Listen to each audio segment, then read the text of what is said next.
Hello there, folks. My name is Matt. Welcome to another part, probably be about part three. After the first part I did, just briefly talking about the second part, going through this list with my good friend Mike, OCP. Okay, yes, OCP Communications. Really glad to be here talking about more movies from 2004, 2024, 2014. Sorry, my brain is, I need more mellow yellow. And the last one we left out was Hellboy, just going through Home on the Range, Home on the range. a Disney musical Western comedy cartoon that with It was a Roseanne, box office bomb. because it stars Roseanne, that's why. Yeah.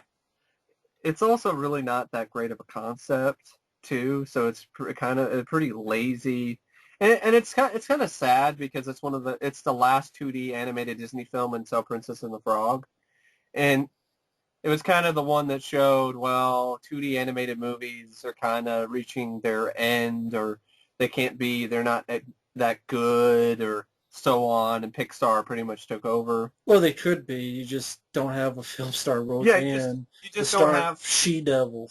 Yeah, you just don't have. Well, Meryl Streep was also in that, which is crazy that an Academy Award winning actress and Meryl Streep was in She-Devil. I still wonder to this day, like, Like why Academy Award winner Cuba Gooding Jr. in voicing this movie. and he was also in Boat Trip. So, right, was it that what that was called? Yeah. Um, yeah, And I haven't seen it because it never interested me, but it did not do well critically or financially. Actually, it did okay, I guess. I mean, it made 103.9 million on a 110 million dollar budget, but it still didn't make its budget back. So it wasn't no, like the that's biggest a huge bomb flop ever. Oh, okay. because it made 50 million in the U.S. Oh, yeah. Uh, Yeah. When you only made 103 million Yeah. worldwide on a $110 million That is dollar that budget, is bad. That is bad. not That's including not that's advertising, Yeah, see, that's a that's the huge thing a flop. lot of people don't factor in when they It look at didn't make box. back its budget, let alone Exactly. the what movie theaters get, some Yeah. change, advertising, which they don't include, all that shit. Out of That's not toys. like they get every dollar from foreign. I think they sold books and stuff, so all that book, Didn't you know, matter. didn't matter. Yeah, it did nothing. Understandably, it just wasn't really, it didn't look that interesting, and, the box office reflected that. I was just saying it wasn't like the biggest bomb. It wasn't like Pluto Nash bad in terms of its box office take, but it still Not did not a bad. not a lot of films are. No, Pluto Nash is a special case. The next one's some romantic comedy or fucking rom-com, The Prince and Me, that never seen, will probably never see, unless I do get a girlfriend someday down the road and she forces me to watch it, then maybe I'd see it. But until then, nope. Even then, I'd probably run screaming from the room. The next one is a Dwayne The Rock Johnson film, Walking Tall. I like this one. I think I saw this in the theater with my dad, and I have vague memories of seeing this in the theater. Now, either it might have been the theater or we rented it, and I have the Walking Tall trilogy with Joe Don Baker, and Sven? Is it Sven? No, But you talking no, about what in the it's not. It's not that other. I'm Bo Svensson. Bo Svensson. yeah, Joe Don Baker yeah, you're right. And I haven't watched him yet, but I have seen this one. I had fun with it. I thought Johnny Knoxville was a good sort of comic foil in the film, and The Rock, I think, did a good job here. This is when he was just called The Rock. Like, wasn't Dwayne Johnson yet? It was The Rock. Yeah. Um, I think some of his best films for me as a star have been these early things he did once he left WWE, stuff like Walking Tall and The Rundown. Yeah, I mean, I had fun with the film for what it was. It's not It the greatest thing ever. straightforward, short film, under Yeah. 90 minutes, quick pace. Johnny Knoxville was fun. The Rock did what he was supposed to do. Neil McDumbass was a, Sucks, was a shitty villain. That was a problem. but I thought it was entertaining. The Rock did well. Did you ever see the sequels? No, did you? The ones with Kevin Sorbo? No, They're I've heard genius. about them.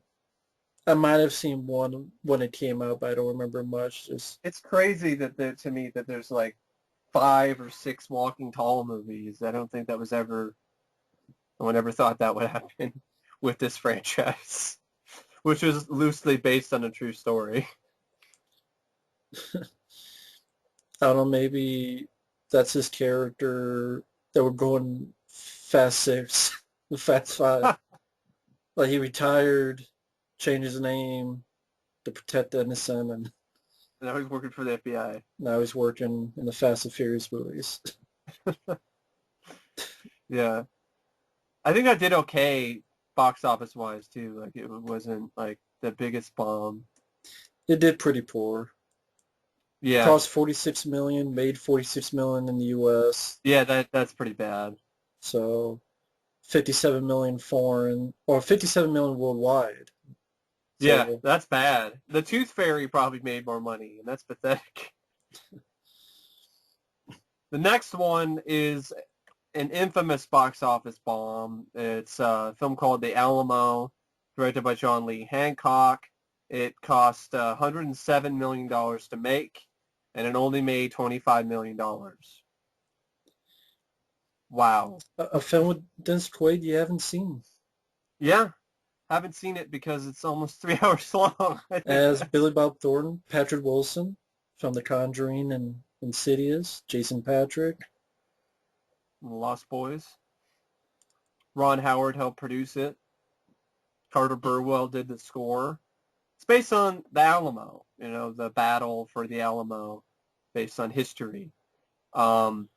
But man, it was a huge bomb. I guess Ron Howard was actually going to direct it, but they would not give him $200 million. So they got, Well, I could see why. Look at the box office gross that this film got. If it was $200 million, then it would have been an even bigger flop. It's just these type of historical epics at this time, they were a hard sell anyway because audiences just really weren't really into that anymore. I mean, this is evident by the box office gross of this and other films like Gods and Generals, and later on films like Kingdom of Heaven. It's just the nearly 3 hour long historical epics are just no longer really. yeah, it says 2 hours, 17 minutes. They're not. They're no longer the box office draw that they might have been in the 50s or 60s. Think about it back then. That was an attraction because films usually were never that long. That was epic. That was your epic movie, back then. So And weirdly enough, the same director would go on to bounce back with a big hit called The Blind Side. yeah. So which really did kind of come from The Blind Side. People were not expecting that movie to do as well as it did. And he's directing The Founder, which is coming out this year that I really want to see with Michael Keaton as Ray Kroc, the founder of McDonald's. The true story behind McDonald's, the story that McDonald's does not want you to hear. The next one is basically the blaxploitation version of the Vacation franchise. Johnson Family Vacation. It is. Like, I remember seeing the trailer for this. I'm like, is this a remake of National Lampoon's Vacation, just with an all-black cast? Well, Cedric Entertainer, he did do The Honeymooners, Yeah, he did. but black.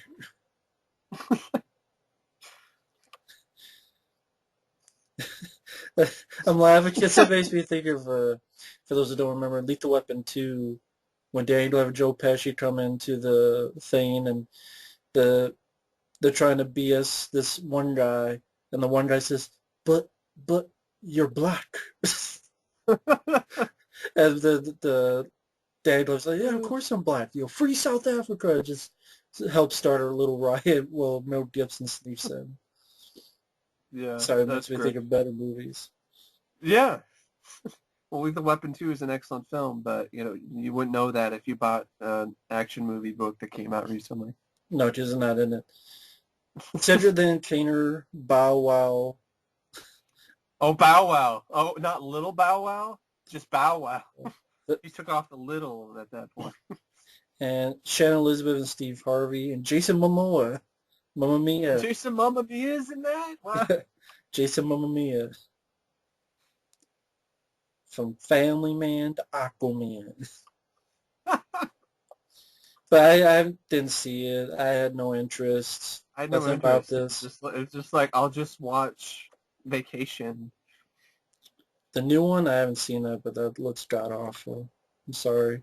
I know you Yeah, find it, but I watched it again. It doesn't hold up as well. It's like a 2-star flick. It's one of those, like, I gave it too much credit because I like the two leads, but that's really about it. but this was a hit. It cost 12 million, made 31 million, so it worked for them. Two Brothers, next film, with Guy Pearce. Film I've never seen. Tigers. Baby tigers. Yeah, two tiger brothers, separated cubs, reunited a year later. I don't know anything about it, so can't say much about it, other than Guy Pearce is in it. Didn't see it. The whole 10 years... That's what Lockout was missing. Tigers. A lot more than that. Lions, tigers, bears. Next is a useless, really shitty sequel. pointless sequel, The Whole 10 Yards. I like the first one. I do too. I can enjoy it. It's fun. But this one, Bruce Willis, Matthew Perry coming back, wasn't needed. Very forgettable, not funny. It was a concept that worked one time, didn't need... It's a pointless, unfunny sequel. It's a poster child for why most comedy sequels fail so much. It's because a lot of comedies don't really need sequels or set themselves up well for sequels to begin with. So when you get stuff like this, it's just a cash grab thing, something to put in the theaters to, I don't know, fill the slate and hope it might make money. I bash Rotten Tomatoes a lot for good reason, but they did make... Once in a while they do make sense. This got they do. 4%, and it says here, a strained, laugh-free sequel. It recycles its predecessor's cast and plot, but not its with a reason for being. Yep. That's exactly. That sums up well, and that's why it was a bomb. It's just a paycheck film for everyone involved. It cost $40 million, and it made only $16 million in the U.S., $26 million worldwide, so it was a bomb. And deserved a bomb. Yeah, it was a concept that did not need repeating, kind of like... shitty movies should bomb. We did a Burns too. Not make money. Yeah, we can have Bernie's too. But honestly though, if I had to pick between those two, we did a Burns too. Yeah. Yes, I know. I'm just saying, but it's still a sequel that was pointless. Yeah, it's pointless. But yeah, I mean, I guess I would choose We Did a Burns too. Yeah, but it's still a sequel that's pointless. Yeah. The next one is Ella Enchanted, which is before Anne Hathaway became, this Oscar-winning actress, interstellar chick. Catwoman. She was in this, and I think I remember reading somewhere about something. Oh no, it was like Princess Diaries. She was also in that too. She was known for those movies. Don't know. I've never seen this film. It's basically, it's loosely based on a novel, the same name. It's a fantasy rom-com with Anne Hathaway. Carrie Elwes is also in it. He was in The Princess Bride. Yeah. It's narrated by Eric Idle from Monty Python. I think it has some fans. I've just never seen the film. Right. The next one I've definitely heard about. I remember this being advertised. The Girl Next Door, about a high school senior, and a girl moves next door, which he later finds out was in porn. Yeah. Falls in love, then finds out, and then I don't know what happens. That's just I didn't see it, but... I didn't see it either, but I know about it because I remember this being heavily advertised that year. With this whole sort of Playboy, aspect to it, and she used to be a porn star and whatever. So there's Emil Hirsch, who was in Alpha Dog and Speed Racer. You got a lot of people in this. You're like, who and what the fuck? Like, where did their careers go? I mean, Elijah Emil Cuthbert Brooks. from 24, Yeah, Elijah. Timothy Yeah, Fantastic. yeah, which always fantastic. James Remar. Yeah, the two leads have pretty much gone on to do not much after this. I mean, they did speed. I think They Emil did some Hirsch stuff. was in, I think, Lone Survivor. Okay, they did stuff, but it wasn't. I think. I think that might have been bigger before bigger when they kind of did this, and then, especially Elijah Cuthbert. Like, she's kind of just one of those who, stars nowadays. Yeah, I can see that. The next one is a classic, Shaun of the Dead. It deserves whatever cult following it gets. It's a witty, fun, really entertaining movie. It's unique as well. It's a great horror parody. Edgar Wright does a great job directing it. Edgar Wright and Simon Pegg went great job writing it. It's got a great cast. It's considered a classic for a reason. Did you ever see their TV show Spaced? I've heard about it, but I've never seen it. Me neither. I'm curious about it, though, because it's the same guys who are responsible for this and Hot Fuzz, and I really like Hot Fuzz. World's End I didn't like as much as these two, Yeah. but it had its moments. But Yeah, there's a lot of fun. Well acted. The Simon Pegg, Nick Frost had good chemistry with each other. yeah, they're great together. Good use of Queen in the fight scene. Everything, yeah. They're pretty much everything that they're in, they're great together, it seems like. The Queen song that I think was in Hardcore Henry, Don't Stop Me Now. Stop me now. Having such a good time. Having a good time. But yeah, very entertaining, funny. It's still my favorite film involving Simon Pegg and Edgar Wright. Yeah, I really like Hot Fuzz, too. No, I like Hot Fuzz. But I would say... And I like Paul. But I like Paul as well. Edgar Wright had nothing to do with that, but with Simon Pegg, yeah, I still like Paul. I definitely put Shaun of the Dead on top as well. I mean, the chemistry, it's just such an energetic, fun movie. And it absolutely was a breath of fresh air when it came out. And it still kind of is, compared to a lot of other stuff. Yeah. It's a better zombie movie than a lot of zombie movies that have come out lately. I'm surprised that, well, I mean, I guess they ended at the end, but I'm so surprised there wasn't a sequel. Yeah. Maybe do their take on Dawn of the Dead. Like they set up in a mall, but it's like, I don't know. They take over a mall and they have a pub in the mall, or they make a pub in... Yeah. It's definitely a cult hit because it had a budget of $6.1 million. And when you look at that budget, they did a lot with that. Yeah. It's not the film that you can point to say, you don't really need like a shit ton of money to make a good horror film or a good comedy. You just $6.1 million and you're good to go. Especially have people who are passionate and really just want to get things done. And $30 million at the box office, but it made a lot on home video. So it's made a lot back for that. And did you ever see, real quick, like Scott Pilgrim versus the World? Once a long time ago, wasn't really the biggest fan of it. Yeah. I like the art. I like the art direction. Yeah. And I like some of the directing and stuff like that. The visuals are cool, but I don't like. It's not Jesse Eisenberg. It's Michael Cera. Yeah. I don't like him, and he's just kind of a character that's hard to root for in the film too.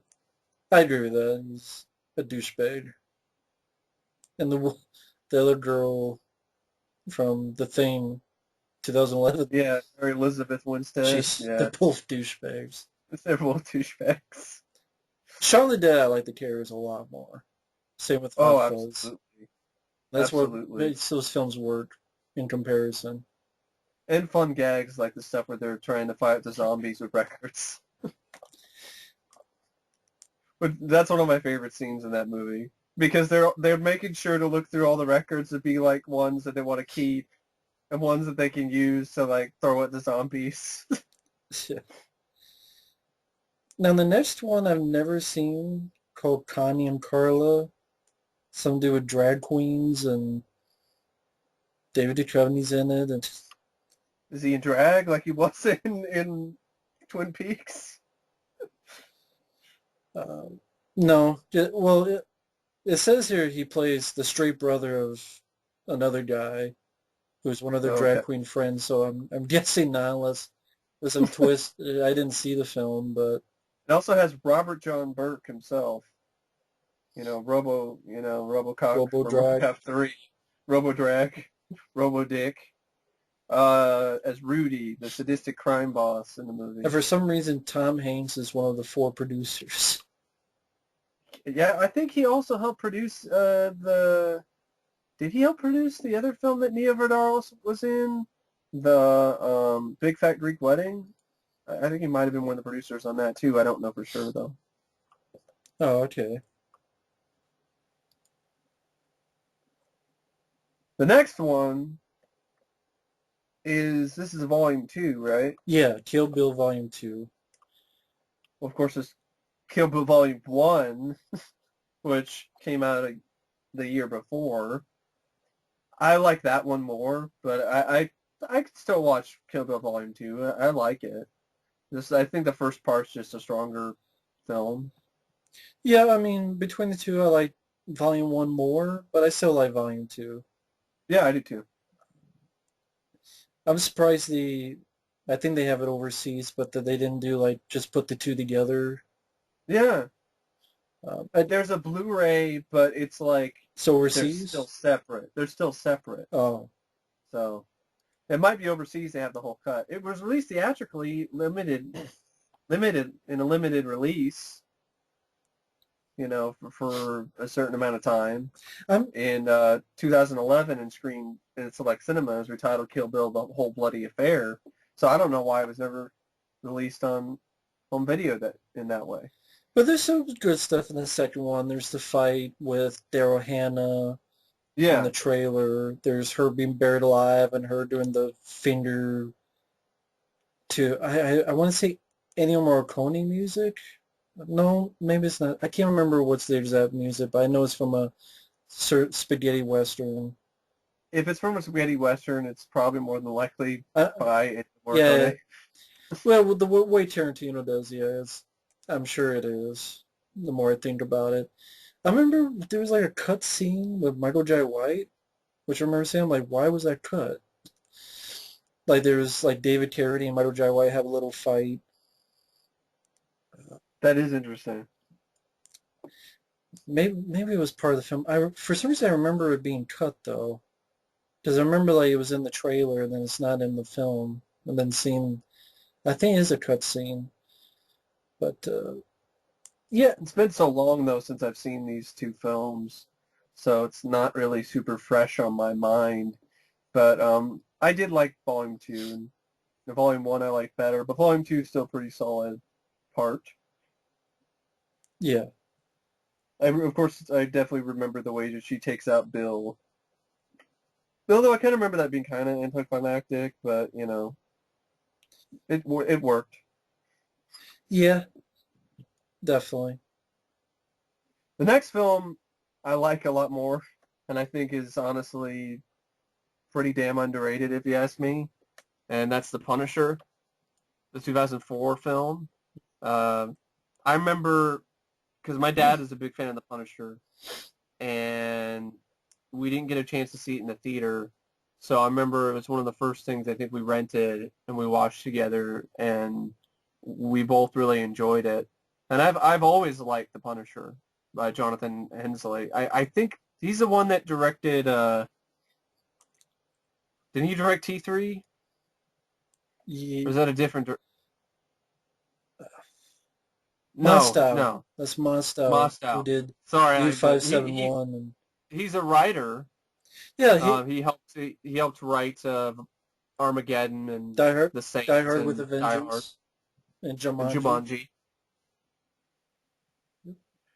And yeah, I think he's he did the movie called Welcome to the Jungle, That which you was reviewed, shit. yeah.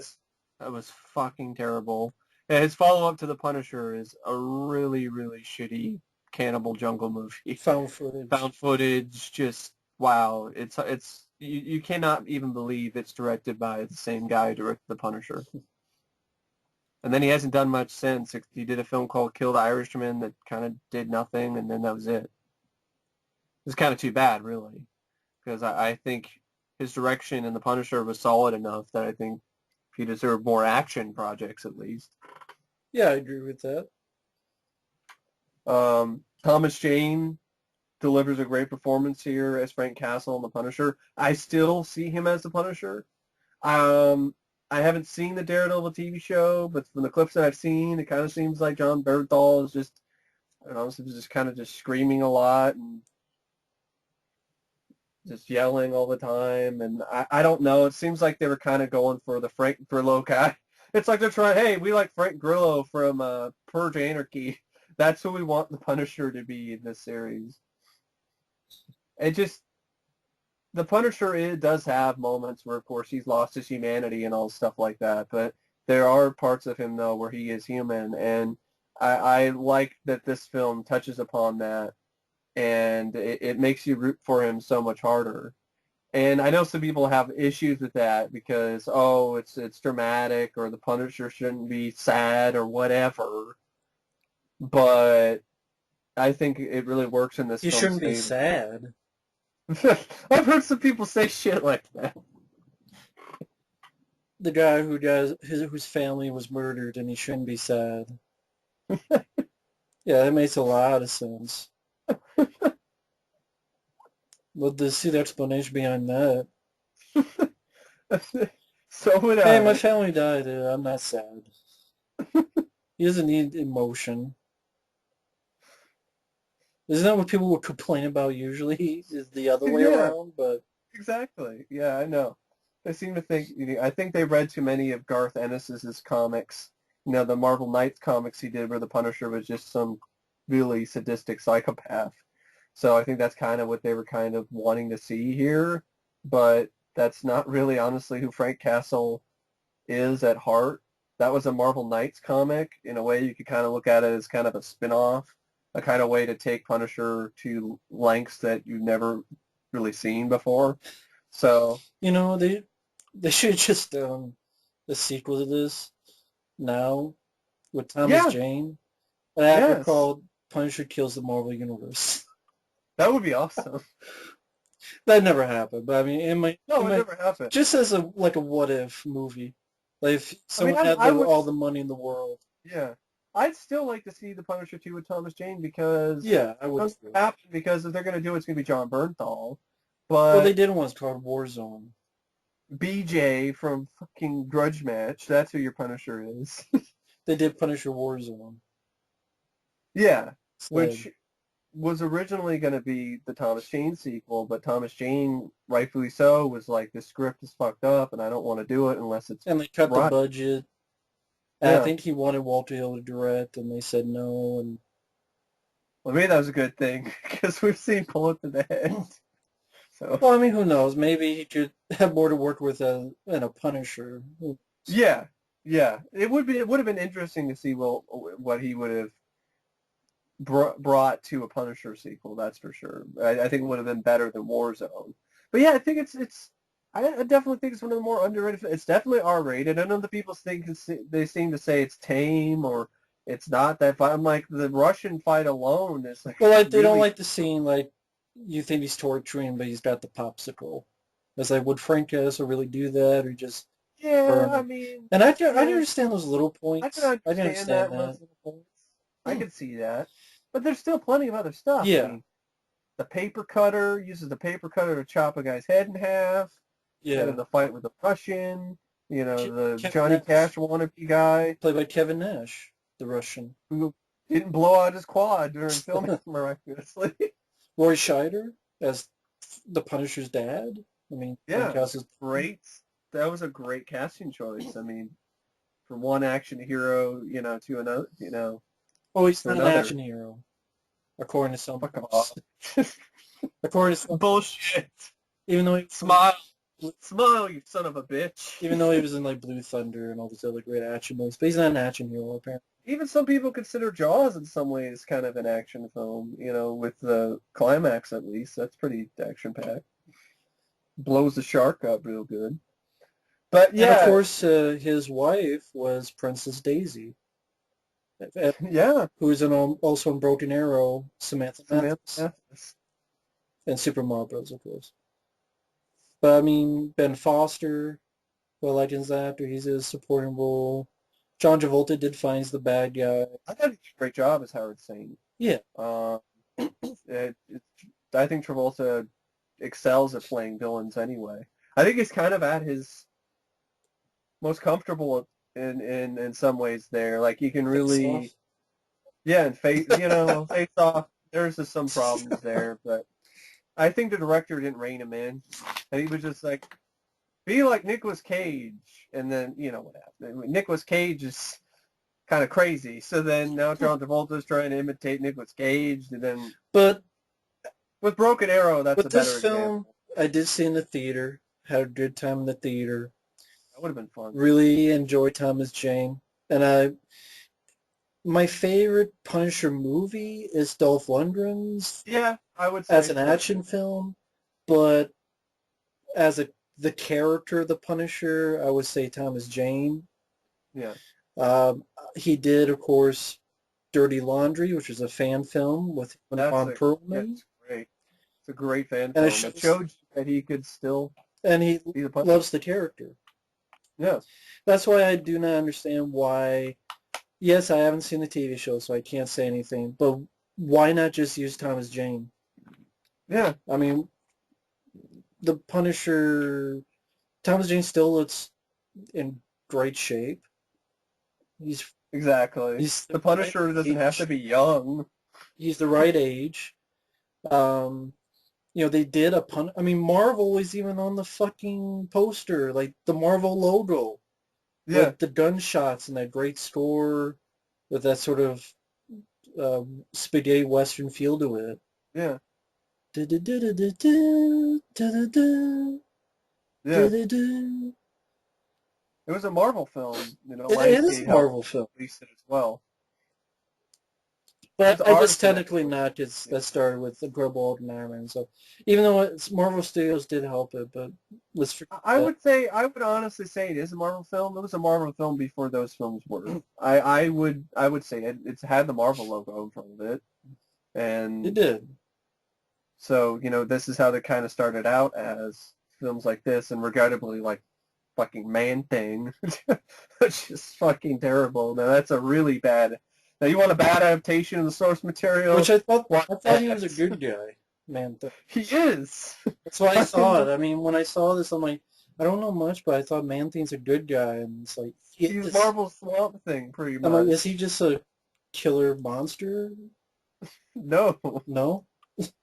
No, he protects the swamp and things like that. It's a funny way of showing in that movie. But of course, you got Mark Dipstick who did Spawn. Yeah. Shaun. It gets a 6.5, so we're not the only ones who like the film. With the Punisher, yeah. I didn't really care for the extended cut, so it wasn't needed. It was just a subplot that wasn't needed, dealing with his cop partner. That it just went nowhere. Yeah. But yeah, the Punisher, I thought the action scenes, when they happened, it worked well. It was more down to earth. And it was realistic. More realistic fashion. In some ways. The shootout near the end, I love with the shotgun. I love the scene where he's getting ready. He's got the skull spray painted on. He writes in the Punisher War Journal. Yeah. Which is an ode to the Punisher War Journal comics. And I still remember the last shot, the film with that great song. And then his narration that he has. Yeah, the narration with no music. Yeah. Which is a nice choice. And then I think it was Let the Bodies Hit the Floor, right? No, not the end credits. That's some of the trailers. Okay. But one of the songs is like, if you want to step up, step up. Step up, yeah, I like that song. But I like the score as well. as The score's good soundtrack. too. I mean, the songs they chose fit the character perfectly. I mean, yeah, I even like the little like country sort of song the Johnny Cash wannabe guy was playing.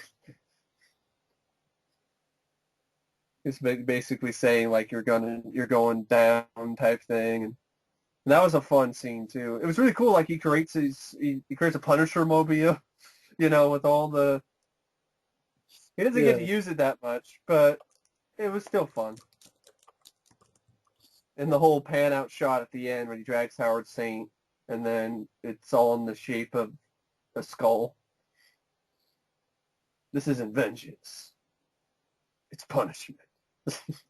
yeah, and that song was like, "In time all things will go away," Yeah, that's a good song. That's a good one. and It also kind of felt like an old school movie. If you kind of think yeah, about it, kind of old school feel to it. because it wasn't big like buildings over the top CGI buildings blowing up. It wasn't Wasn't the Hitman movie that came out recently, or The Mechanic, or the just like over the top CGI. Like everything was pretty much practical. Down. or like Warzone, which had over the top gore that was just kind of comical, really. I mean, I like gore, but it's a lot of CG gore, and Yeah, you know, maybe I could deal with it if it was Thomas Jane instead. yeah, yeah. Again, Ray Stevenson sucks. yeah, fucking that guy. But yeah, that's another story. But The Punisher 2007 is a great film to me. I even like his whole plan. I know people have a problem with that, like it's too complicated or whatever. But I think it's perfect. It's the perfect way to, fuck with Saint, and his whole gang, literally tear him apart, not just physically, but emotionally as well. Those who do evil to others, the killers, the rapists, psychos, sadists, will come to know me well. Frank Castle's dead.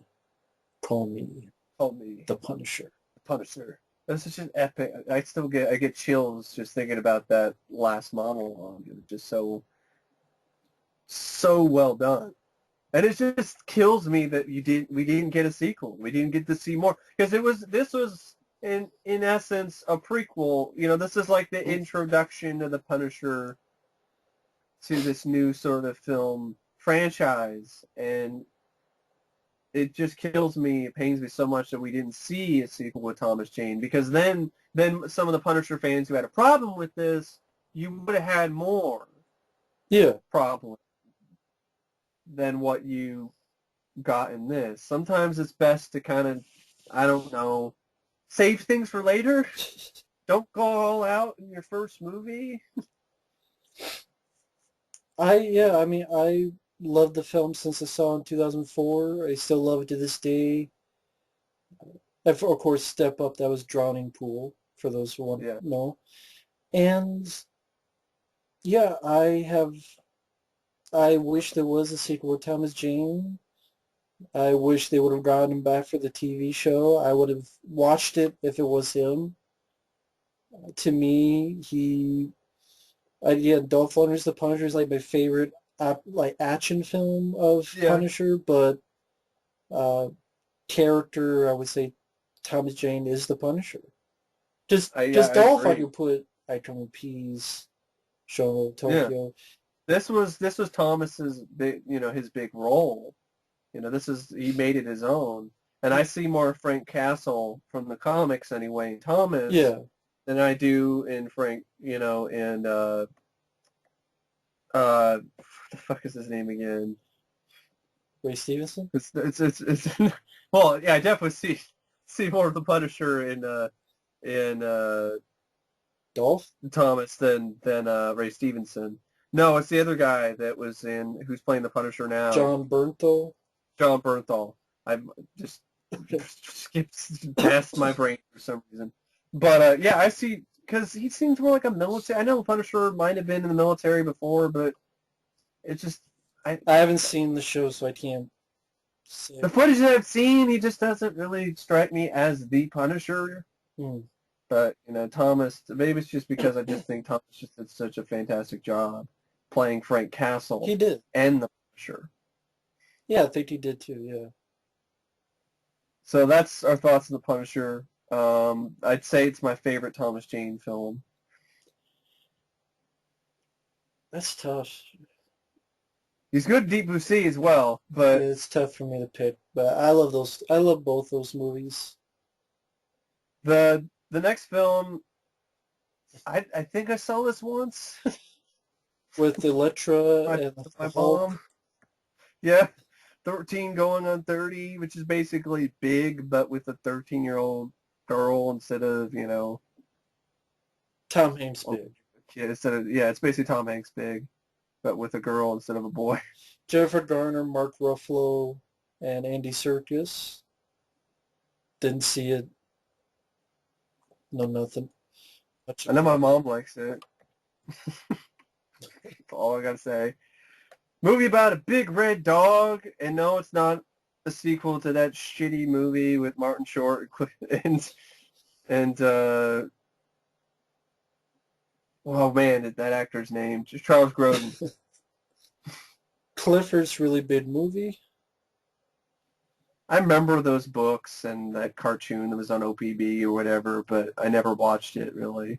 John Ritter's final film. Wow, I didn't know that. Yeah, he did voice work for it. Passed away in 2003. Along with Kel Mitchell and Wayne Brady and Wilmer Valderrama and Judge Reinhold, and who was in a bunch of those Beethoven sequels. John Goodman and Ernie Hudson. I don't think the film did that well. Yeah. Says it cost 70,000 and made 3 million, so That's something. it's pretty decent. Not Speaking of John Ritter, yeah, there's not a day that goes by that I don't miss him. He was seemed like such a great man. Not only a great actor and just a very fun comedian, a very talented comedian and actor, but he seemed like just a very great person. And from everyone that knew him and so on, and how suddenly it happened, that's just shocking. It still is. yeah. I think he was on the set, right, of the show. So, I mean, if I remember correctly, isn't that what happened? That's when it happened. Like they were I'm not sure. filming or something, or it was maybe in front of a live audience, or Mm, I don't know for sure exactly what happened, but I think it was doing something with the show. mm. But it occurred shortly after production of an episode for the second season of Eight Simple Rules. Oh, okay. So it wasn't, on the set, but it was shortly after. But yeah, miss him. Rest in peace. And I don't have a desire to see Clifford's really big movie, though, even though John Ritter is doing this. This is not my type of film. The next one is actually a remake. Something that people don't really know. Man on Fire.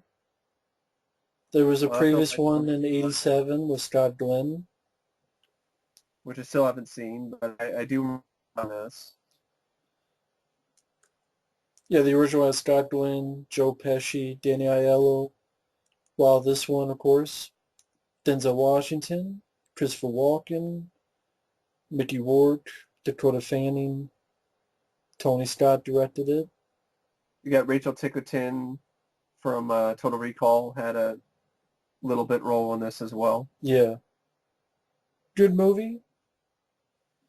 Denzel trying to find this kid's been kidnapped and fucks up some people and dies at the end.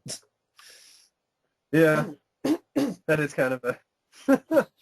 I mean, I like the film. I would say I there's don't love other it. Tony Scott, Denzel. Yeah, definitely. There's other Tony Scott films that I like more than this. But, Yeah. the ending is just kind of like, am I really going to choose to watch this over from these other movies because you kind of know the ending. But regardless, I still think it's a better version of The Equalizer than The Equalizer is.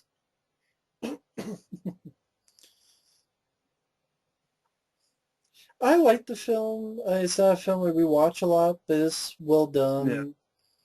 I always say I like Deja Vu more. I like Taking a Pelham 123 more. I like Unstoppable more. I agree. Of the Denzel, Tony Scott collaborations. The Deja Vu, I just have more fun. I think it's more underrated because a lot of people crap on it. Taking a Pelham 123, I got more into the story. And Unstoppable was a fun surprise. Now, of course, Crimson Tide I like. Yeah.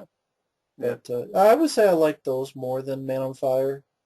My I'd favorite, probably say that too. my favorite of those is probably Deja Vu, which again is not the popular choice because a lot of people hate it, but I thought it was a really interesting idea. And, Man of Fire is also a bit long in the tooth. I mean, it's 146 minutes. So if I forgot that, I haven't seen it in a long time. that's another sort of thing, but But I think it's I not think the cast bad. do a It's not good job. I terrible. think there's some Yeah, they pretty do. decent action scenes and some good direction by Tony Scott, so I liked it. Yeah, I like it too. Don't love it, but I like it. Just skip the next one, some golf movie with the guy who played Jesus. But it's directed by Routing Harrington, which is really, that's the one thing that kind of makes me Yeah, shake my who head. did Jack's Back, Striking Distance, and Roadhouse. Roadhouse. So, The director of Roadhouse, some golf movie. Okay. The next one I remember this. This is a film my dad and I rented, and it was just a waste and of a it was rental. called Bobby Jones' Stroke of Genius for those who were interested. Yeah. This next one is called Envy, and a film my dad and I rented, and it was a waste of a rental. This is a this is a piece of shit. It really is. And it deals with shit. There's a lot of shit that's in this movie as an actual part of the film's plot. So yeah, this film definitely stinks. It's directed by Barry Levinson, which still stuns me. I'm like, Barry Levinson? I know he could do a lot better than this. It's very disappointing because we have Ben Stiller and Jack Black together, And the guy who two did talented and the guy who comedians. did Rain Man, Yeah. Vietnam, Toys. And then he does this, which is just a very just lame, unfunny, shitty comedy where Ben Stiller and Jack Black are best friends, and they're coming up with ideas, and they come up with this idea that removes dog poo, Called Vapoo or Vaporize. vaporize. And then, of course, you have the typical thing where the friends get split apart because one of the other guy takes all the Jack Black credit. gets rich, Ben Stiller doesn't, so Ben Stiller's Yeah, pissed. yeah, And I know at one point gets help from Christopher Walken. I yeah. think a horse dies or something. Yeah, so yeah, it's really, really, really bottom of the barrel type shit. And it was a film that's been shot almost 2 years before its release and was in danger of going straight to video in the U.S. due to poor audience response during test screenings. And it only got into theaters because School of Rock in 2003 was a hit, starring Jack Yep. Black. And I think they apologized for the film or something like that. Well, thanks, but the damage has already been done. It just they should have just shelved it and just not released it or released it direct to video because that's the quality of film that this is, and even that it's even if it was just a direct to video movie, it's still one of the worst direct to video comedies I've seen. Yeah, Yeah, this during a press conference for Shark Tale, DreamWorks Jeffrey Katzenberg, Jack Black, and Ben Stiller apologized for the film. yeah, I would say it kind of warranted that it was that bad. Ving Rhames filmed scenes as a gay detective, but was cut out. I wonder why. So I what do have to admit specifically did this. you not like about the film, in case people ask? It's just not funny. it's a comedy that it's just not funny. It's cruel. It feels more cruel than it's funny, or it's just the type of humor that's just on the head, and there's not really, it's very, it's not subtle. Trying to do It's black just, comedy in a like way. in some ways it tries to do that, Because but it is it fails trying to kill miserably. Jack Black? Just Yeah, for one it fails reason? miserably with that aspect. It reminded me of the stupid shit in Caddyshack 2 where, Dan Aykroyd's getting involved with trying to do shit. Is that kind of dumb shit. It's just, I like black comedy, but this is just a really bad attempt at this type of stuff. And the characters were both unlikable, so who gives a shit? So it's just a boring, unfunny movie with a very shitty idea that never goes anywhere, and that should have never been made into a movie, period. I And agree. it's I agree. The next film, I also think is a uh, shitty movie. I know you don't it mind. is. Well, no, actually, no. I haven't seen it yet, but I'm just Oh, saying, okay. or maybe I saw it once. I just I know you have the I DVD, like I think. yeah, because I'm curious about it. Because seriously, I'm watching it again because I like the concept behind it. That's God, I want to give it. and it's Godsend. Great De Niro, Yeah. Robert De Niro, and Rebecca Romaine Stamos at this point. See, the concept behind this is, I think, there's potential here. This couple, they lose their kid to a tragic It's accident. The Omen, but with clones. Yeah, yeah. Instead See, of that's where they Satanist fucked up. cloning. That's where they fucked up. See, it's just Instead of the they're devil, it's Robert De Niro. He yeah, played a devil in Angel Heart. So, yeah. I mean, I know there's more to it than that. I just, It is. It's just yeah, it's not very good. I want to watch it again because I want to see kind of as a way, to see how this concept just became handled so shittily, like how it went downhill so fast. Um, I just think there's potential there for something. Maybe it would have been better as just a straight up drama and not a horror film. I think that's where it would have been better if it took this sort of aspect of it and just was more of a serious take on it. pretty What much Robert De happened? Niro, he's, okay, your kid died. I'm going to create a clone for you.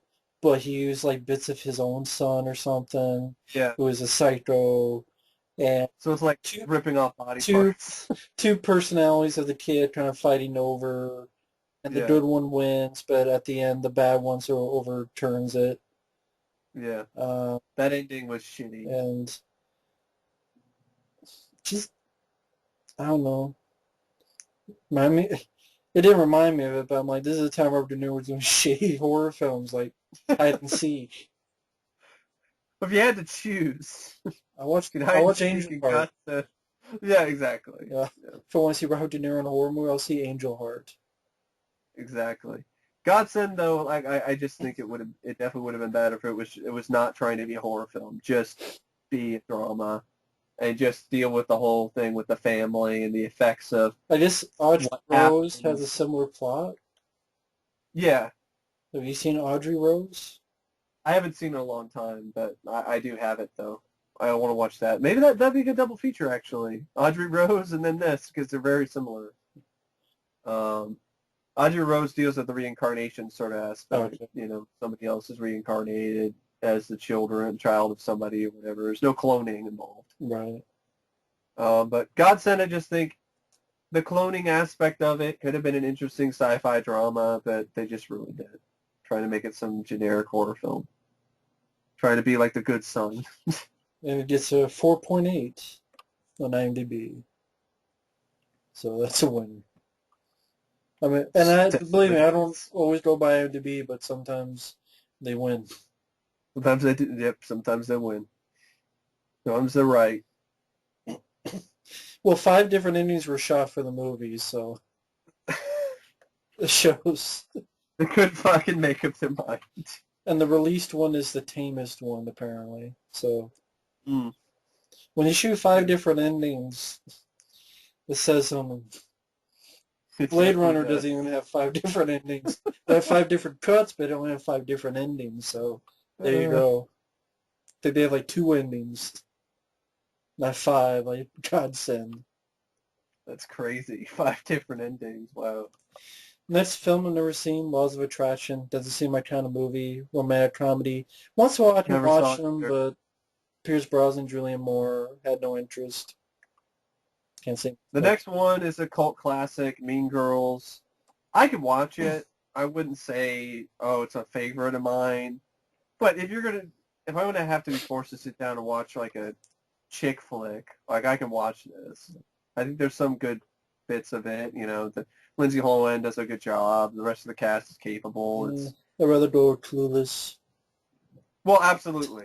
Clueless, I would rather watch than this too. Like I said, if I had, it's one of those like time wasters for me. Right.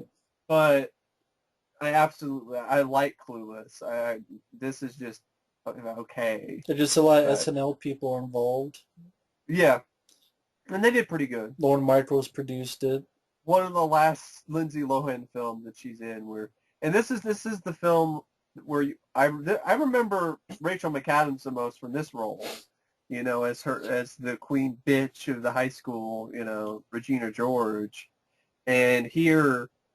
And to see her in this, and then to see her in films later on in her career, Spotlight? to see her in things like Spotlight, it's just astonishing. She's made such a transformation in terms of her acting, and good for her.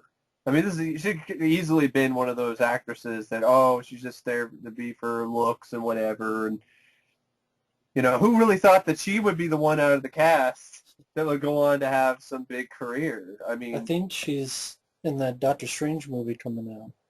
yeah, and I'm curious to see what she, delivers to that movie as well. Because Lacey Chabert just went on to do stuff like Black Christmas, the remake, and so on. Right. But yeah, it's I could see And why Lindsay it's a Lohan cult went on to do classic. Rehab. Yeah, exactly. I would say I do like Freaky Friday more than this, though, that she did a year before this. Mm. But yeah, Clueless is a classic to me. So Well, the next film's a classic. I saw this in the theater. I remember this. Van Helsing.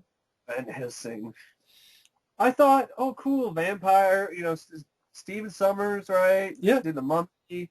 I like the Mummy. I can even watch the Mummy Returns. Deep Rising. Yeah, Deep Definitely his Rising. best. I would say so, but I do also really like the Mummy, the first one. I think he did the Brendan. first G.I. Joe. Yeah, I could watch. It's a time waster, I guess, And for me.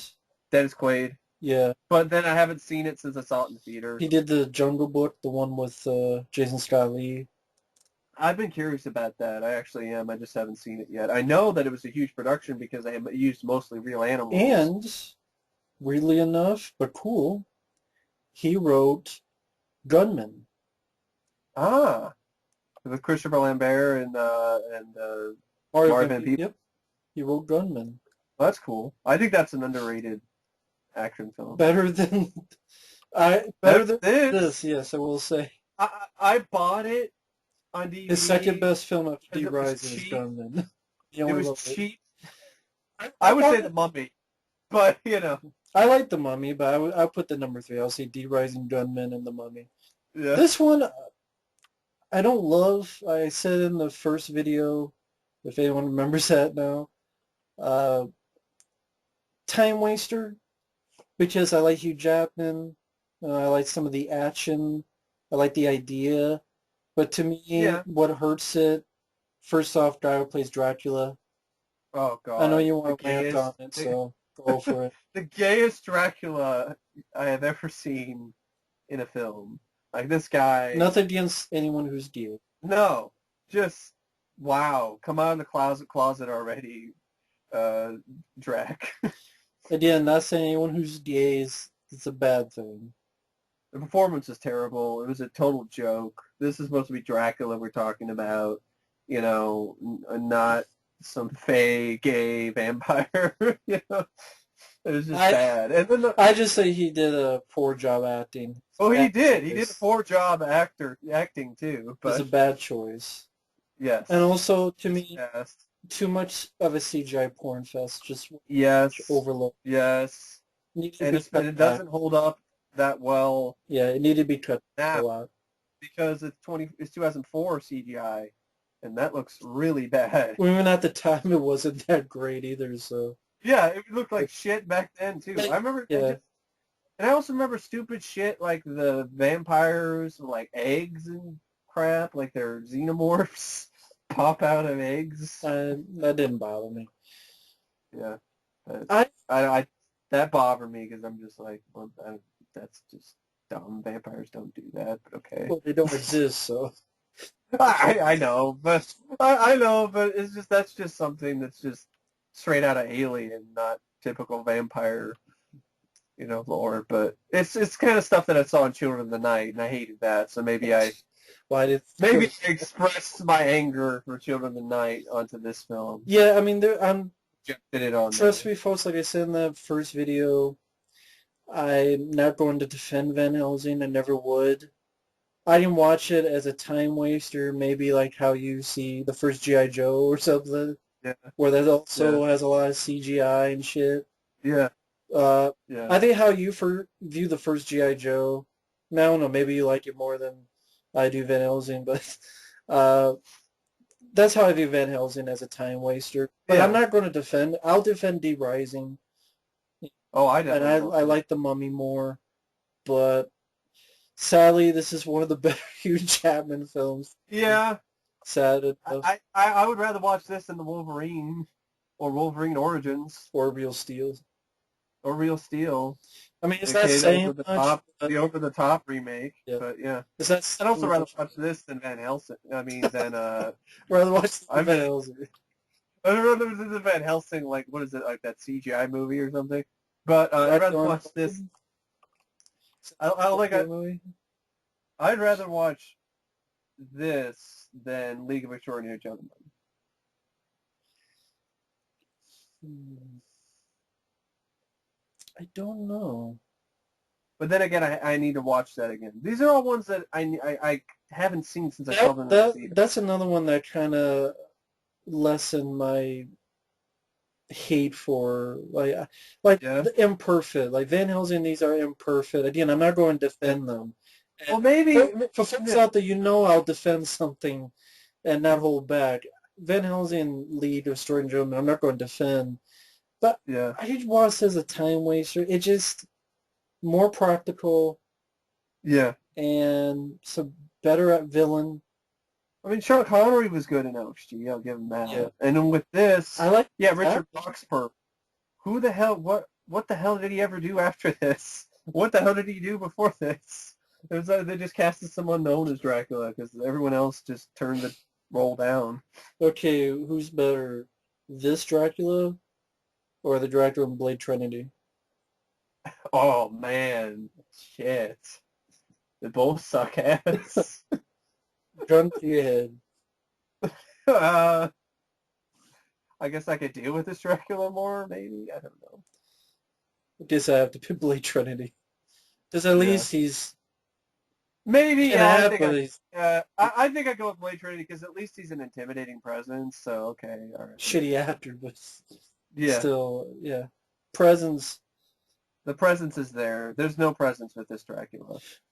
George Hamilton from Love at First Bite, the Dracula parody, is more presence I than can't even Richard say Rock. presence of Blade Trinity. It's just physical wise. Physical, like physical presence. Yeah, Like his. okay, yeah. And they thought this was going to be a big hit. There was a video game. There was There was a spin-off. There was like they were thinking it prequel, was going to have like animated a sequel. prequel. They think there was going to be a sequel Yeah, because I think it had like some after credits thing and like with yeah. Frankenstein. They They thought were it'd be thinking a there was going to be some franchise. Frankenstein thing. Well, Frankenstein Monster was in this. Yeah, Dr. Jekyll and Mr. Hyde at the beginning of the film. I liked Kate Beckinsale. Yeah, this is like In this after film. Underworld.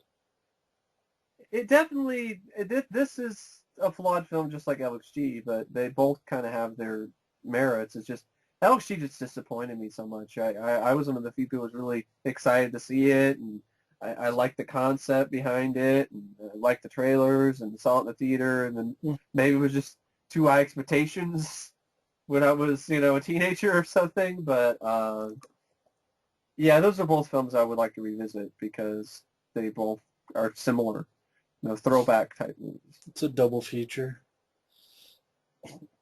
Rather watch them than the New York Minute or whatever that is. Mary Kay Ashley Olsen film that I've never seen.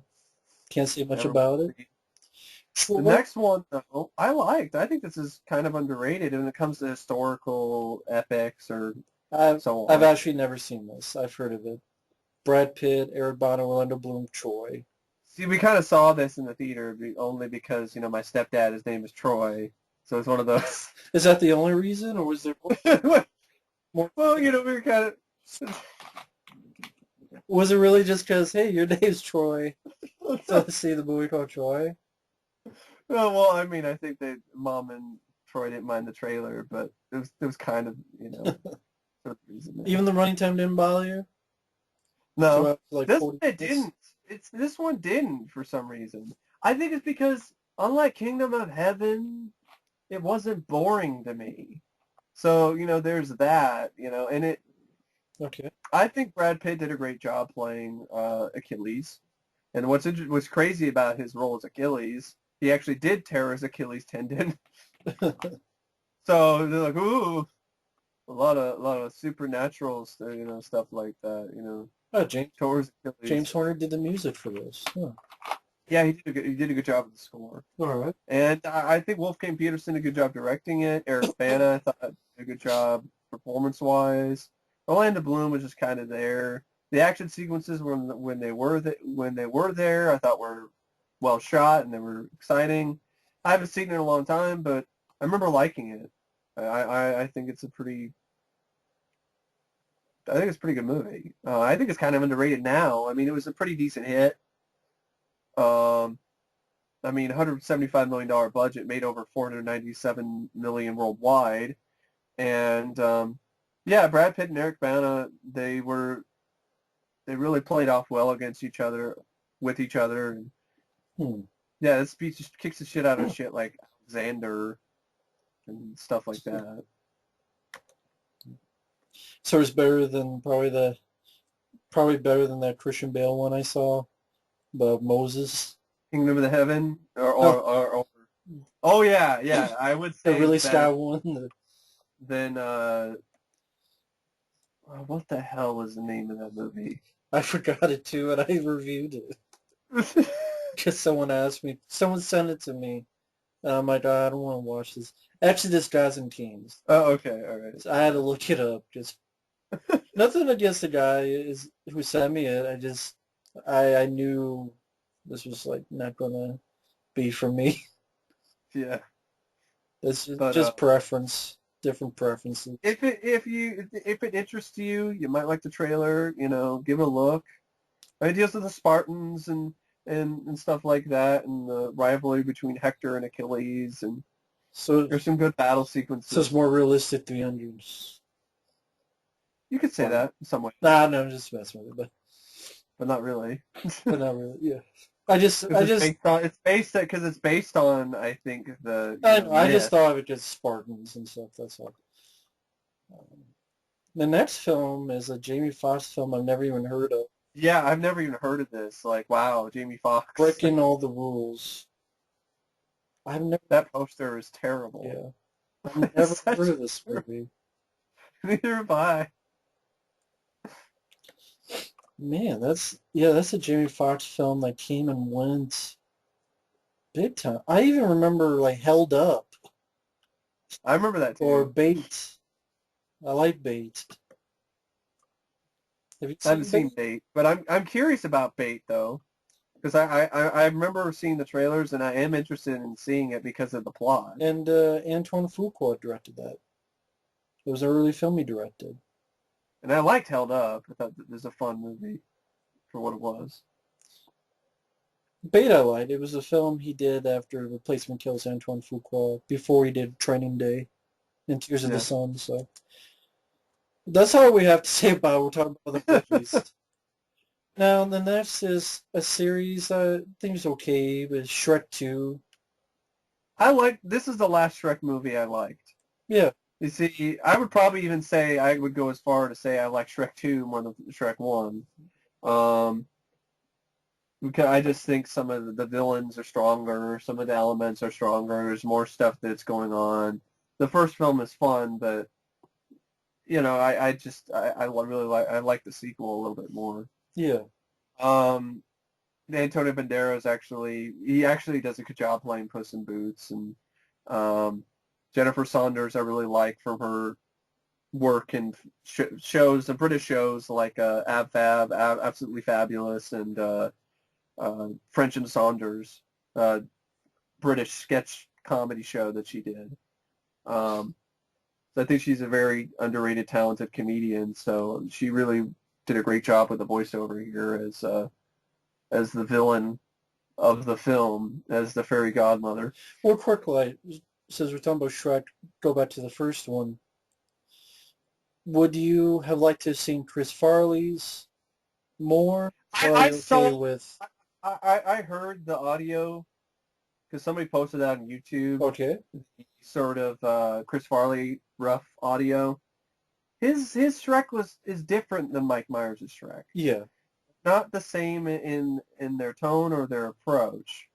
His Shrek is more, I don't know, more similar to the type of roles that he usually played in his films.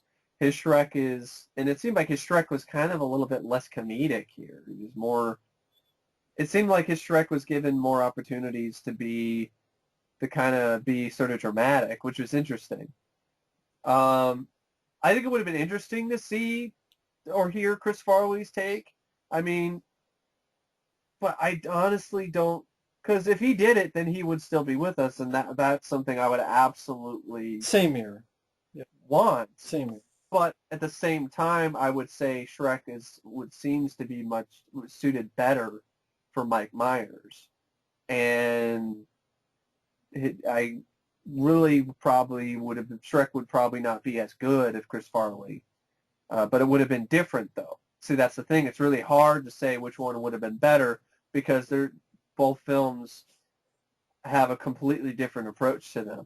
Right. So it would have been interesting. I don't know if Chris would have had nearly as good chemistry with Eddie Murphy as Mike does, but then again, he was just doing rough stuff. So who knows? Yeah. I mean, who knows how it might have turned out? Because you can't just look at and listen to the rough stuff and be like, oh, that's exactly how it would have been, because that was so early on in the process. So, Exactly. and even animation style was going to be different.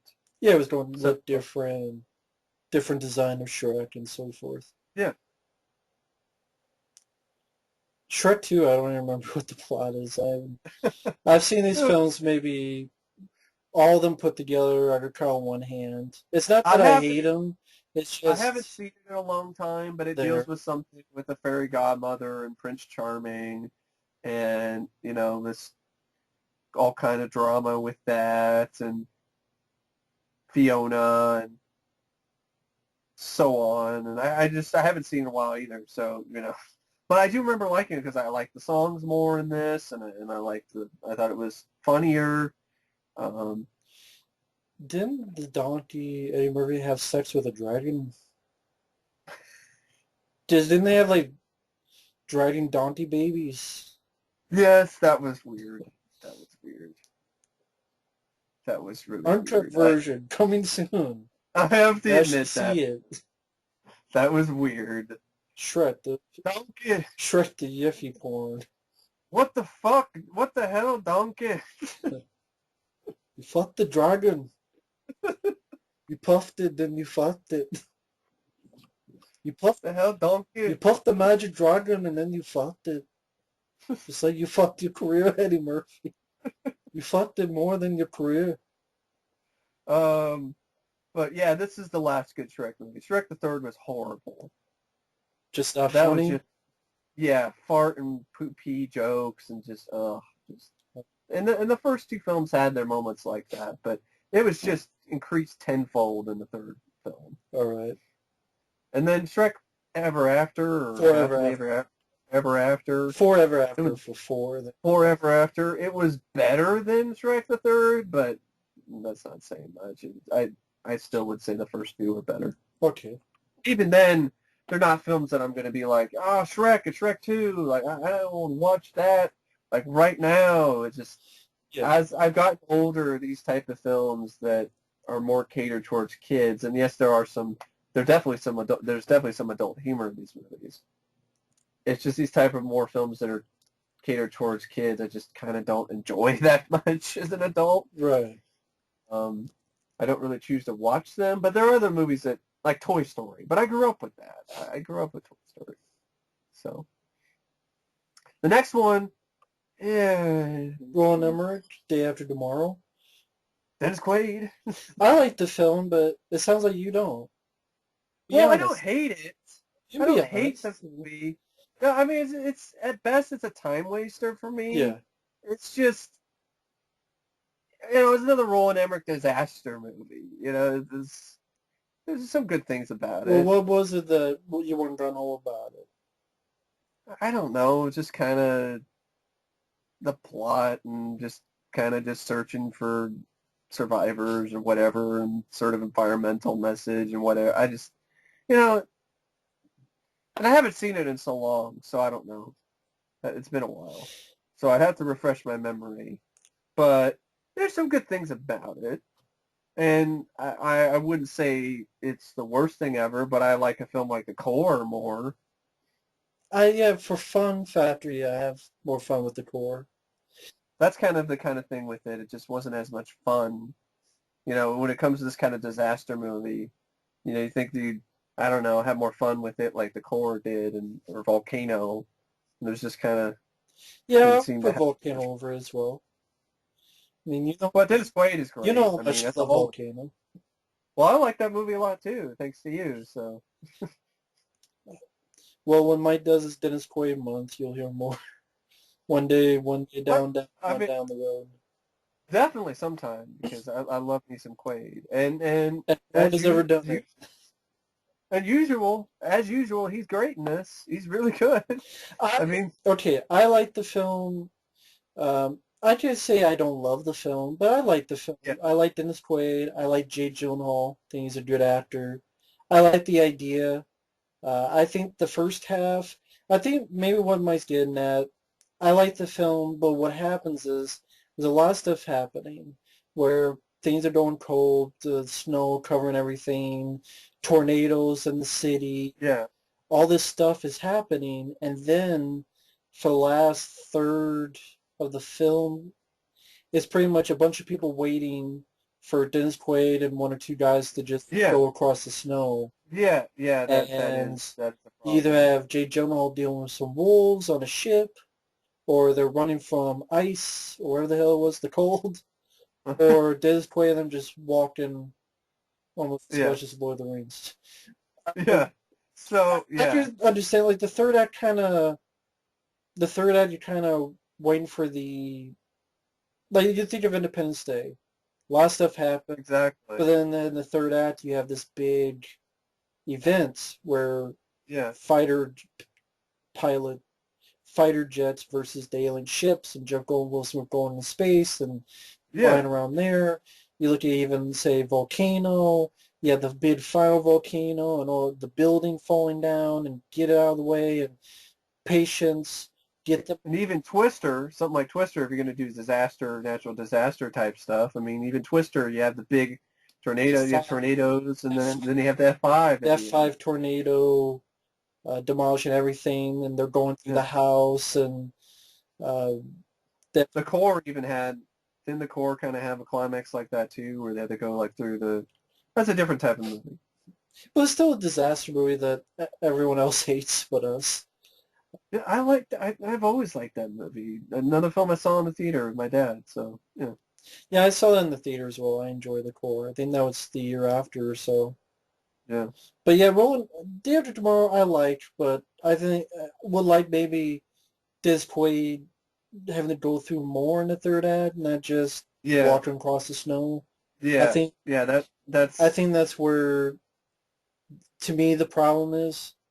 That's now that you remind me, yeah, that's pretty much kind of my problem that like makes it just a time waster because I do like the first half with the craziness and I think the effects hold up pretty decently. For I mean, 2004, yeah. I'd rather watch this than San Andreas. Yeah, it's Dennis Quaid. Well, absolutely. I don't mind Dwayne The Rock Johnson, but sorry, Dwayne, you're no Dennis Quaid. It's the Quaid. The Quaid month coming soon. Next year or something. So, Next film, never seen. Raising Helen. Can't say anything about it. Soul Plane.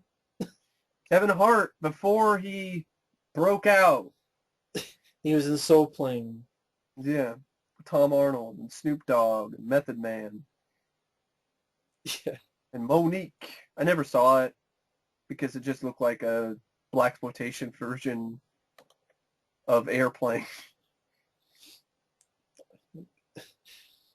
Someone bring this up to Kevin Hart as he's doing all these with like Central Intelligence. Is that the new one? Yeah.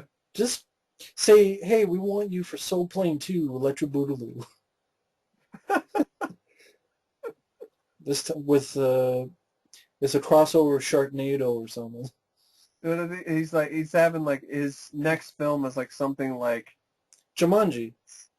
yeah, and he's doing like a stand-up thing where he sold out a stadium and he's making this big deal about it. Sold out a football stadium. And I'm like, the Dice Say Man yes, sold out yes. Madison Square Say Garden. yes, you did sell out. The Dice Man sold out Madison Square Garden. He was a he was a comedy icon selling out stadiums long before you did. He sold out. Period. So they, Yeah. they So this is what sold he's doing. out. He's doing another stand-up film called Kevin Hart, What Now? So it's going to come out He later. sold out. The rise of money. So there you go. And then he's doing some voice of some character in Captain Underpants, the movie. Kevin Hart credits the film's box office failure to the film being bootlegged. It's fucking Soul Plane. I think once again I mentioned this in another part that actor, what was it? Who was in that Ice Cube one? Oh God, what was his name? Right Along 2? No, there was an actor. I forget. He was in.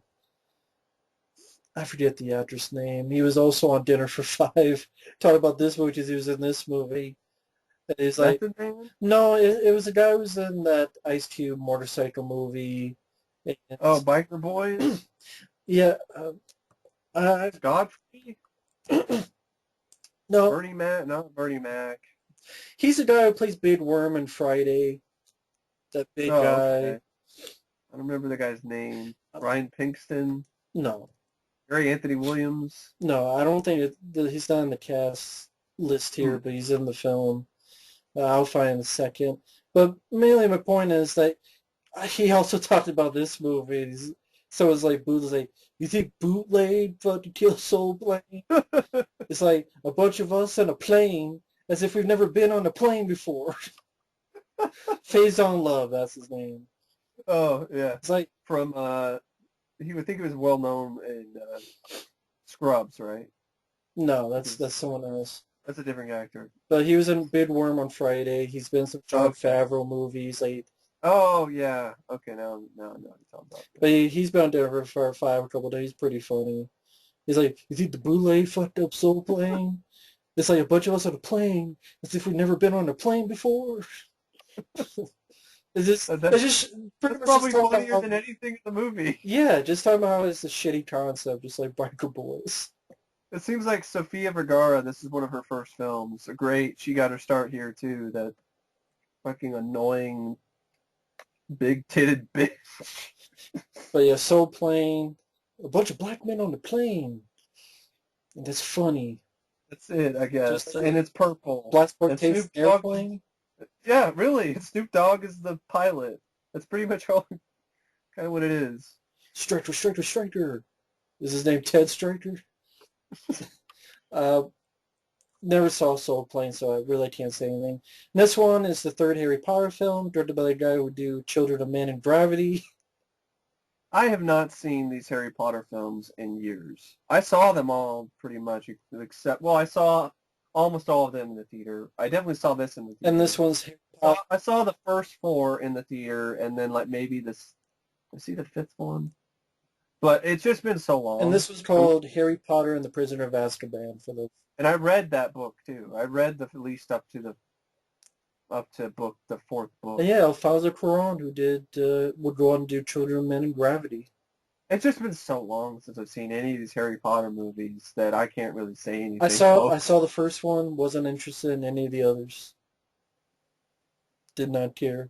It is kind of one of those things that you kind of had to read the book or just be interested in kind of. I wasn't interested in the book. So there it is. You're not, and then if you're not interested in the story and you're not interested in what's going on, but you read the books. Were you not interested still in the? Well, no, I remember liking the movies when I saw them years ago. I just haven't seen them forever. Oh, okay. So it's just scattered, vague memories that Gotcha. I really want. Someday I do kind of want to, because I know people kind of ask me about it, but that's something I have to really put There's a lot of time like across. 7 or 8 Yeah. of them. Yeah, that's what I'm saying. That's why I got to put a lot of time, aside for reviewing all of those movies, because there's a lot of them. But there's going to be like the spin-off Fantastic Beasts and Where to Find Them next year, so maybe I'd review the Harry Potter films before that comes out. Now the next film, I believe I did see this in the theater. I thought this is one that grew on me. Yeah, well, it grew on me a little bit in part thanks to the film that came out after Riddick, called Riddick. I still haven't seen that, but from everything I've heard about it, sounds really lame. If you don't want Riddick in about 40 minutes of your movie, and if you just want pretty much kind of a remake of the first film, Pitch Black, which I didn't. Yeah, it's pretty I've found it disappointing. A lot of people like it. I found Riddick disappointing because, again, it's like, okay, it's cool, but it's fine with them fuck up with creatures, but don't, let them do some shit, not disappear for 40 minutes for all these other mercenaries. But anyway, this is that movie. Chronicles of Riddick, yeah, when I first saw it was disappointing. PG-13 didn't help. The video game honestly has a better reputation. Butcher Bay?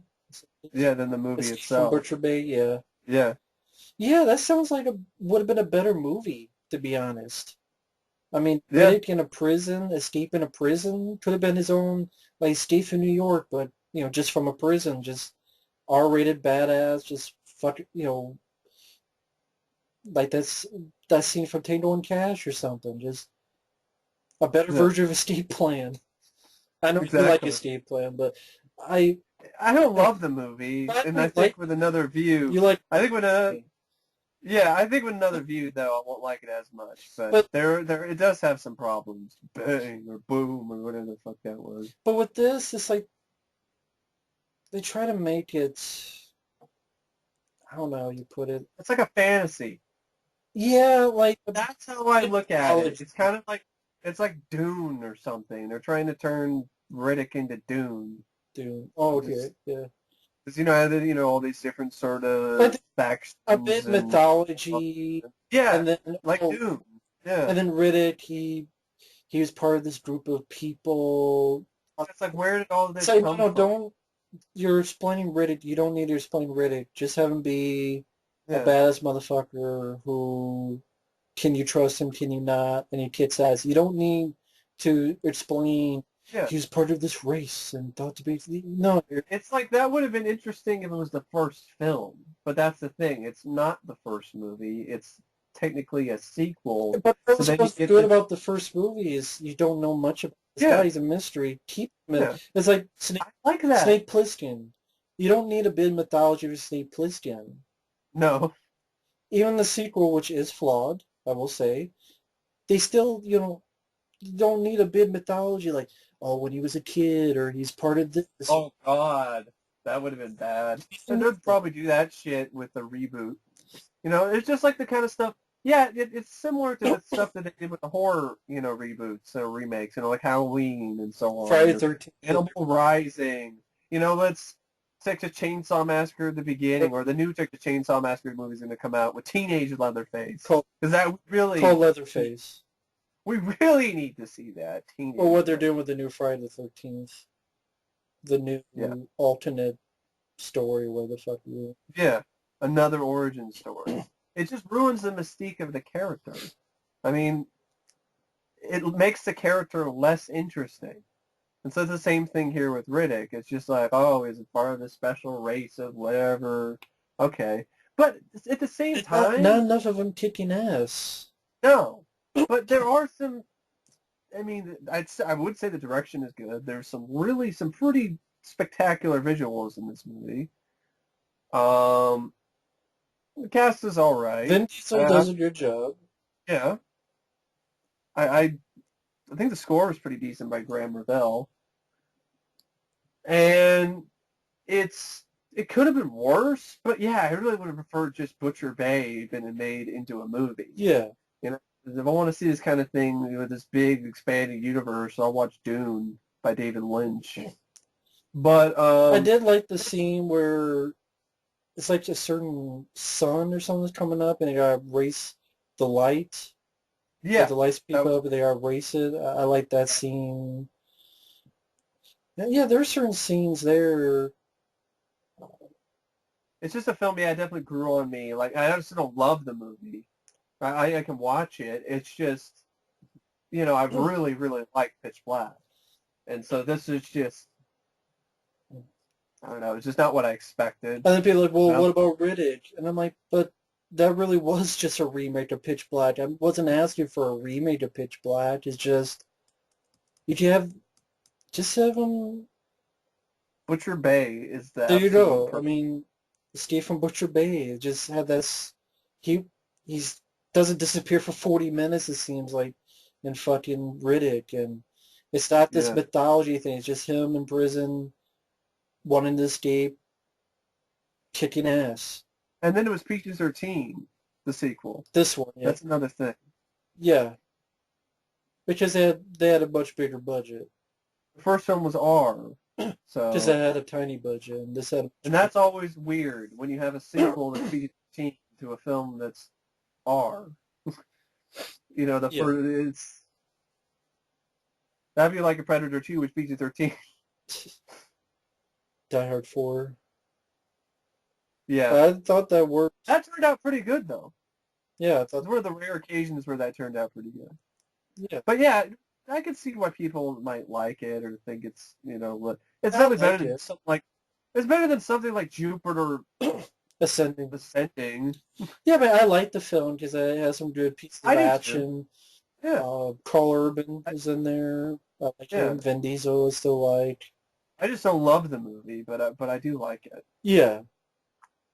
I warmed up to it. I was just disappointed with it at first because it wasn't what I expected, and then I watched it again down the road, and I'm like, okay, all right. I like sci-fi epics, so all right. And I think game-wise, there's a sequel to it called Dark Athena or something. Yeah, that one didn't go over as well, if I remember correctly.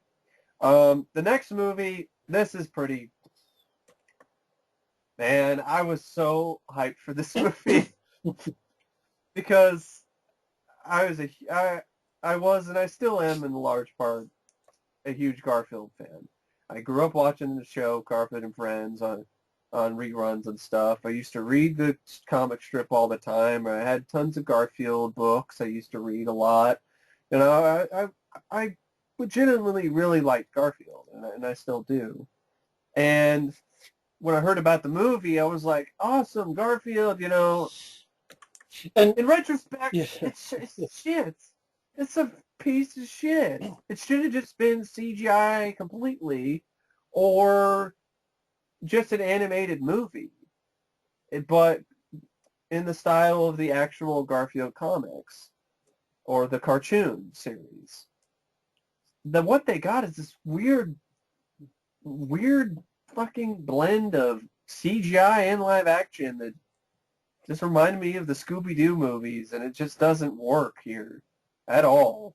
Because you have a CGI Garfield who looks creepy to me and looks nothing like the Garfield that we all know and love.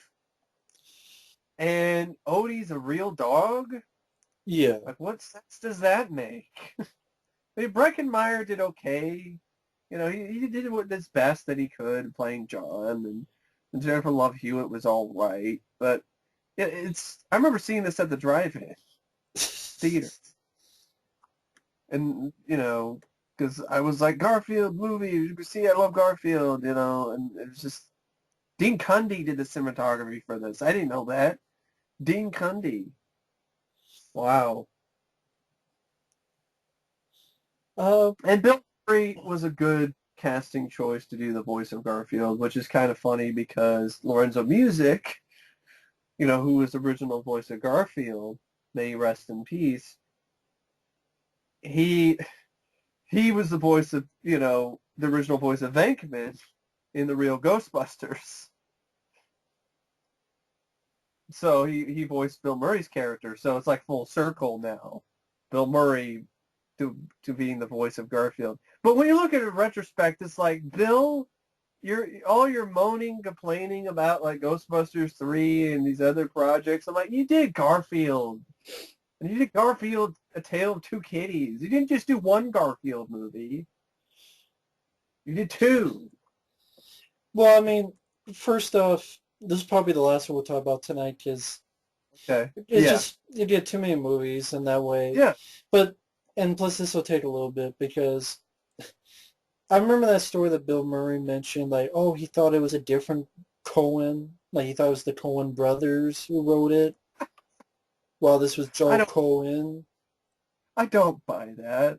I think he's just trying to, I don't know, salvage something. Although then why do the sequel? Yeah, see, that's what I'm saying.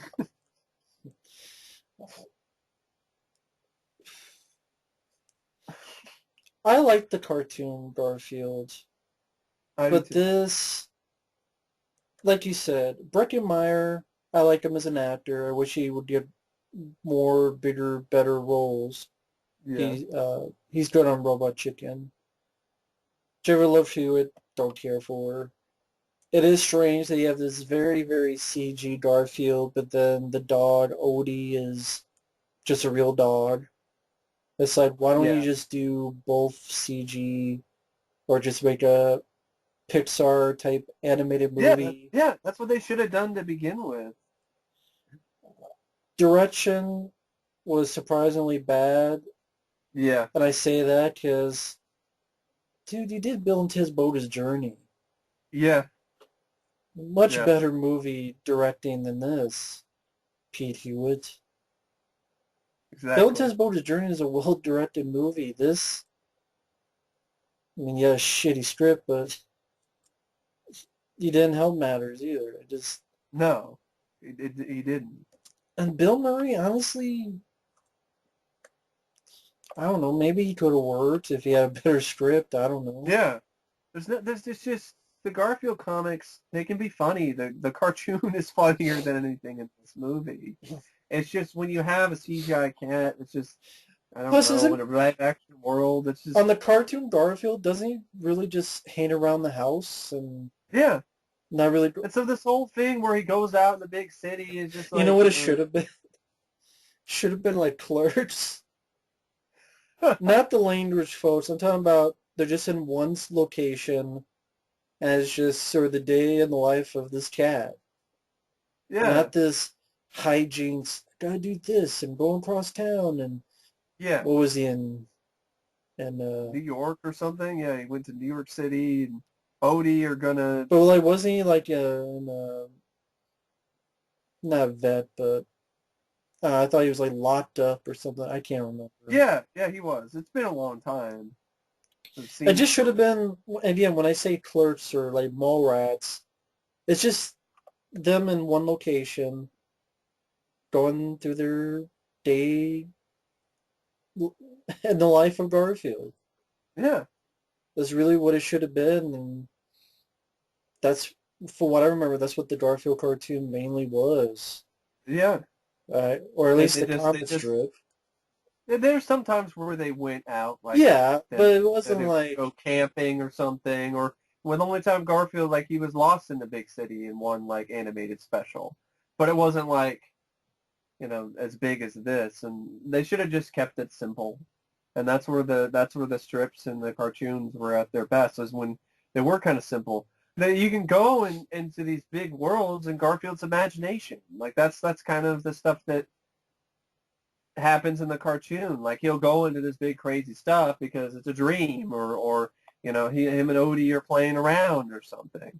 So it lacked that energy and that vibe and that just the kind of the charm that the actual cartoon and the comic strips had. Although Roger Ebert gave it thumbs up and said the movie was charming. And interesting. This is the whole story about from Bill Murray. Murray said in an interview with GQ that he was fooled into playing the voice of Garfield for the film.